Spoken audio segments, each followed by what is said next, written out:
Welcome to CES 2018.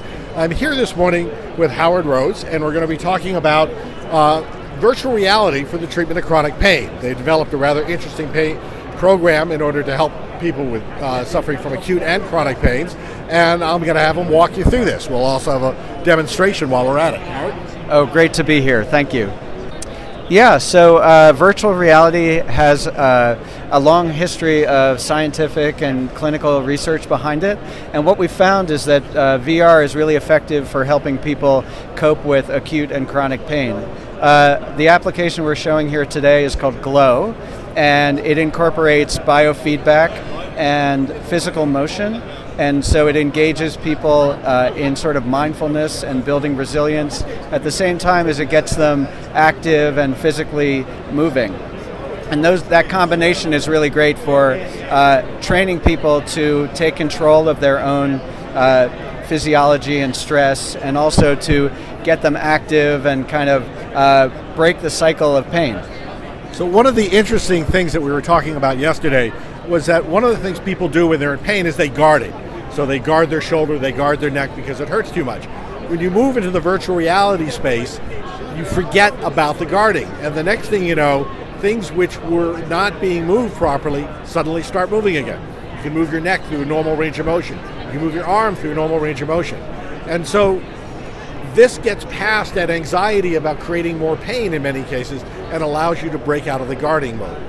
The other thing that you guys have done research on using this with burn patients and some other patients. Tell us about that. Really extensive third-degree burns. It's really painful. They have to go through these wound care situations and skin grafts and all of that. And safe doses of narcotics are not enough to kill the pain. So introducing VR there has a double benefit. One is that it reduces the pain going through the procedures, and the second is that it actually reduces their use of opioids. So in the bigger picture, everybody knows about the opioid crisis, and VR is emerging as one of the really strong contenders to give an option to people and take better control of their own pain management, both for acute flare-ups, going through procedures in hospitals like burns, and also chronic pain. So this is really exciting because the other thing about this is biofeedback frequently has a training period in terms of learning it. Meditation certainly has a training period in terms of learning it. The thing about the VR is once you get into it, you're there almost immediately.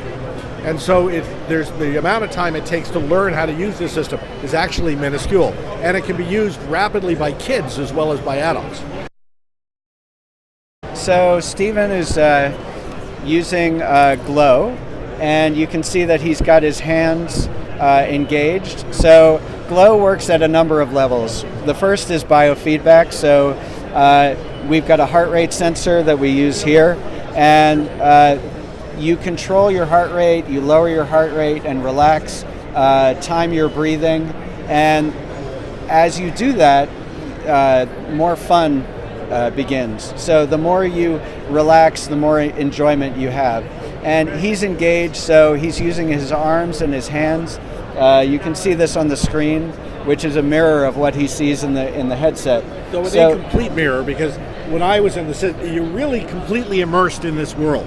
Your world, you can stand up, look around, you will see the entire world around you. In this particular case, there's mountains and trees. It's a lovely setting. You can look up in the sky and see the moon, as well as what you see Steve working with here on the screen. Right, and yeah, the amazing thing about VR is it stops being something like a screen that you look at and becomes a place where you go. And that's another big part of the benefit, is that when patients are stressed, even after they've taken the helmet off, they can close their eyes and mentally go back to this calm, relaxing place. So it has a lasting benefit. They get benefit when they're in the helmet. They build skills about mindfulness and resilience, and when they take the helmet off, we see that studies show that effect lasts for hours and sometimes days later. Is this available right now? Yes, it's available. My company is FirstHand Technology. We're bringing this to hospitals and clinics, and people can find us at firsthand.com and find out more. We've got video up there and a lot of information about the years of clinical studies behind this. So virtual reality is going to have a huge impact on medicine this is just the beginning. We're going to see its application in pain management, both acute and chronic, and this is a really exciting place for us to be able to see it start. Anything else you want to add? I think that what is important is that, as you said, VR can really help at a lot of different levels. We're really focused on the patient experience, and I think in terms of the value that we can bring, we want to help people be healthy on their own so that they're less reliant on going to the doctor and all of that, that they can perform at the best level that they can, whether they have chronic pain or they're into fitness. So there's a huge potential. Howard, thanks very much. Very exciting technology, and we'll keep an eye on it. Great, thank you so much. Really appreciate it.